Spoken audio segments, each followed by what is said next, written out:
নমস্কার, good morning ladies and gentleman. আমি আজ আমার দেশের সমস্ত যুবকদের জন্য 3টে পয়েন্ট নিয়ে আলোচনা করতে এসেছি। নাম্বার 1 পয়েন্ট, যদি এমন কাজ আপনারা করে না থাকেন তাহলে আজ থেকেই করা শুরু করে দিন, কারণ আপনার প্যারেন্টসের সঙ্গে আপনি অন্তত 30 মিনিট প্রতিদিন দেওয়ার চেষ্টা করুন। আপনি তাদের সঙ্গে কথা বলুন, গল্প করুন, তাদেরকে হাসাতে চেষ্টা করুন এবং তাদের পুরনো স্মৃতি উস্কে দেওয়ার চেষ্টা করুন। মনে রাখবেন, আপনার যেমন প্রতিদিন একদিন করে বয়স বাড়ছে, আপনার প্যারেন্টসের বয়সও কিন্তু একদিন করে বড় হয়ে যাচ্ছে, মানে তিনি বুড়ো হয়ে যাচ্ছেন।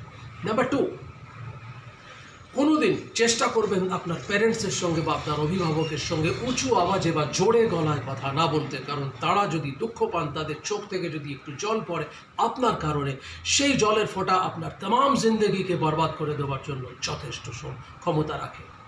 নাম্বার 3 এবং সবচেয়ে ইম্পর্ট্যান্ট পয়েন্ট, আপনি যখন বাড়ি থেকে বেরোবেন আপনার প্যারেন্টসের পা ছুঁয়ে নমস্কার করে একটু হাসি মুখে বলবেন, আমি বেরোলাম মা, বা আমি বেরোচ্ছি বাবা।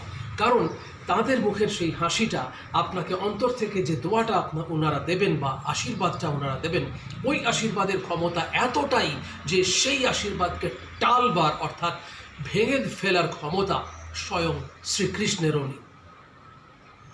उनका आशीर्वाद को टालने का हिम्मत खुद भगवान का भी नहीं होता है। तो इसलिए लेडीज एंड जेंटलमैन, मैं प्रार्थना करता हूँ आप लोगों से कि ये जो 3 पॉइंट्स मैंने आज बताया, इस पॉइंट्स को जारी रखिए, इस पॉइंट्स को साथ आगे बढ़िए, अपनी ज़िंदगी को आगे बढ़ाइए और तमाम ज़िंदगी को खुश कर लीजिए। ये तमाम ज़िंदगी खुश करने का पूरा पावर, पूरा सिस्टेम आपके हाथ में ही है।